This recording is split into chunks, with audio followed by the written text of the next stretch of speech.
გორი არჩევნების მეორე ტურის მოლოდინში. ვინიზე იმებს საბოლოო გამარჯვებას კოალიცია ქართული ოცნება თუ ირაკლი ოქროშვილი ქართული პარტია. პროგნოზის გაკეთება ძნელია.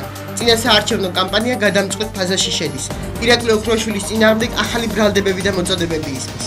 ფოტე წითელი კომბინატი, გორის წითელი კომბინატი ჩამოგვართვა ჩვენ პატრონებს. ეგეთი კაცი ცხების უფლებაში მოსვლა თუ გვინდა ჩვენ გორელებს, არა? მე ვეკითხები აი ამ გორელებს. გვინდა ეგეთი კაცი. თავის მხრივ ირაკლი ოქროშვილი წერილობით მიმართავს ამორჩევას.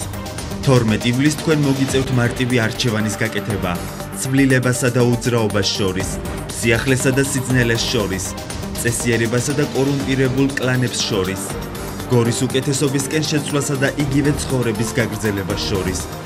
გორს ცვლილებები სჭირდება და მხოლოდ ჩვენ შეგვწევთ ცვლილებების უნარი. გორი იმსახურებს უკეთეს მომავალს და ჩვენ შეგვიძლია ასეთი მომავლის შექმნას შევუწყოთ ხელი.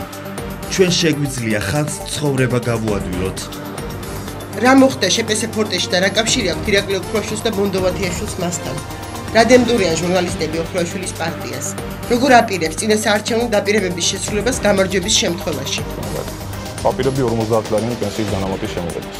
მხოლოდ გორელებს. ადგილობრივი ბიუჯეტის ხარჯზე. აპირებდი 2000 ლარიანი ყოველწლიური დახმარების გაცემას მრავალჩვენიან ოჯახებზე, მრავალჩვენიან ოჯახის მამავარდა.